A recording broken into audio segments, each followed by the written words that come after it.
Hey, this is JR, aka The Tourist, and I'm on the east coast of Bali in the town of Sanur. Welcome to Sanur, one of my favorite beach towns in Bali.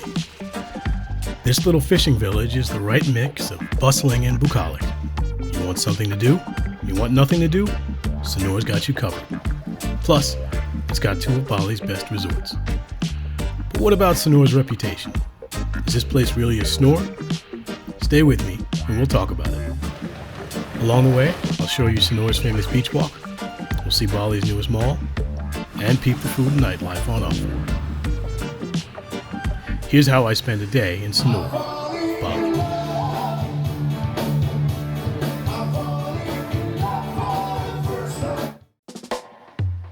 Mornings in Sanur are all about the beach. As it sits on Bali's east coast, Sanur gets the sunrise. Today, I'm up early enough to catch it.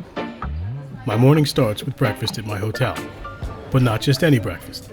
Andaz serves what may be the best hotel breakfast I've ever had, an unlimited a la carte menu of fresh and tasty small dishes.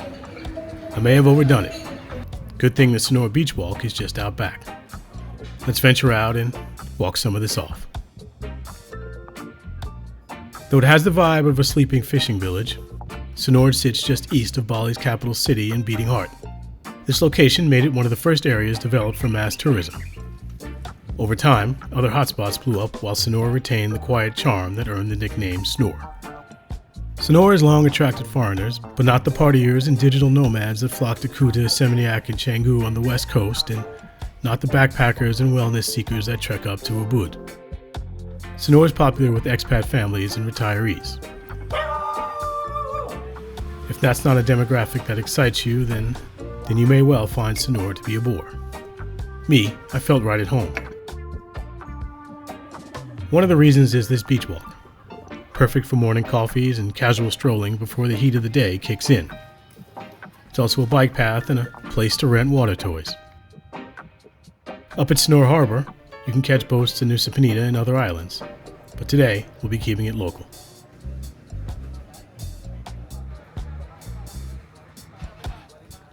Along the beach you'll find plenty of resorts. Sanur has no shortage of accommodation, including smaller hotels and guest houses, even villas for rent. The range of internationally branded resorts isn't as wide as Nusa Dua down south, but Sanur does have two of Bali's better beach resorts. The Hyatt Regency, one of the best premium 5-star resorts on the island, and Andaz Bali, one of the best resorts period on the island. Either of these properties is worth the stay in Sanur. The quality of the beach itself varies. A good deal of trash can wash up on shore overnight, but the resorts do a good job of cleaning and manicuring the stretches they maintain.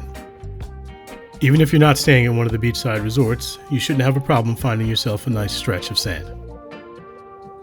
This video isn't a list of must-dos. When I'm on vacation, there's no such thing as must-do. This is a slice of life, meant to give you an idea of whether Sanur might be the Bali destination for you. If you're interested in more videos like this one, subscribe to the channel. I post hotel impressions, destination guides, and more. Join me. We'll tour the world together. But now, without further ado, I'll give you the tourist do's and don'ts. Do visit Sanur if you want a quiet, beachside town a short ride from the airport. Do come here if you want more restaurant and nightlife options than Nusa Dua, but not the craziness you'll find over in Kuta or Seminyak.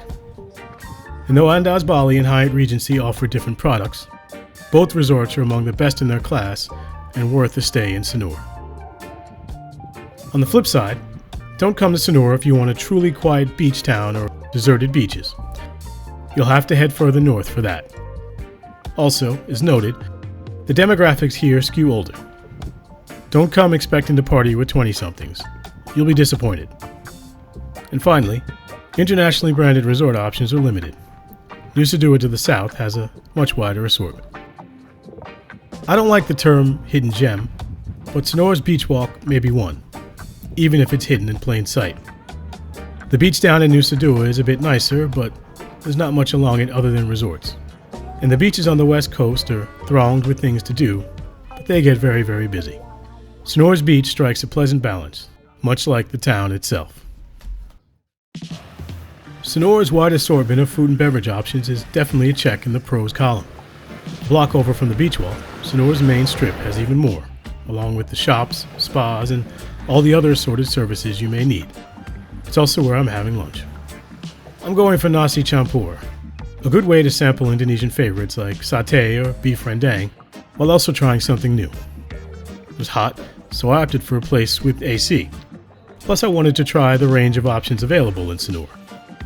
If you're the kind of traveler who's obsessed with the quote-unquote authentic or just a cheap Charlie, don't be alarmed, there are plenty of more local options available.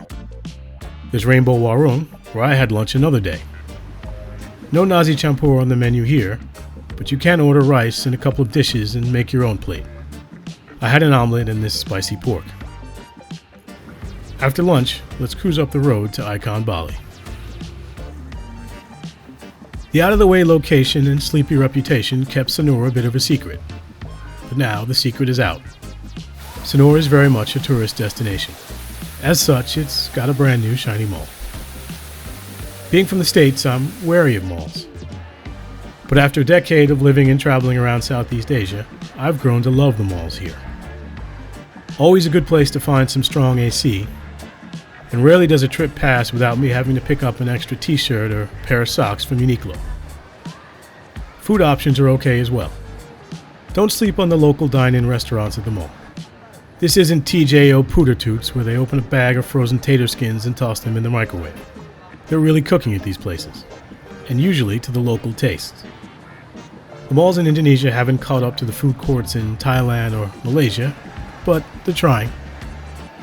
And hey, if you want to go to Bubba Gump Shrimp Company and have a bottle of Corona served upside down in a purple margarita, do it.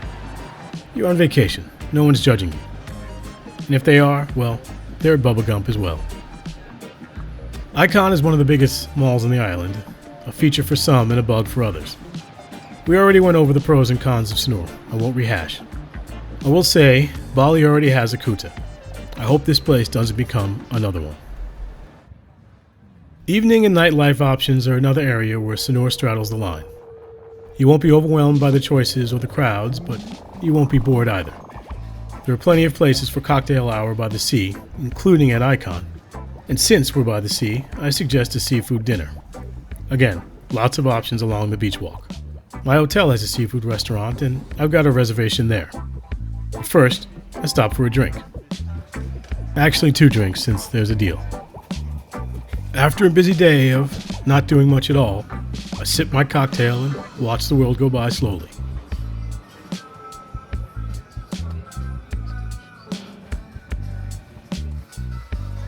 Though it did get a little faster after the second one.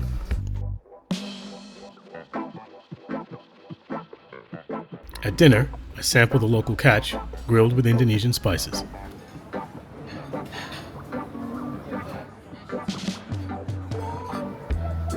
On another evening, I took my dinner at the local night market. Thanks to Bali's unpredictable weather, I got caught in a thunderstorm.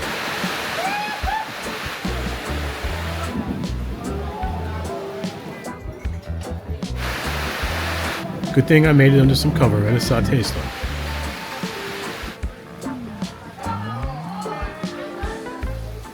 Eventually, the rain stopped, and I was able to go out and have a drink and enjoy some live music.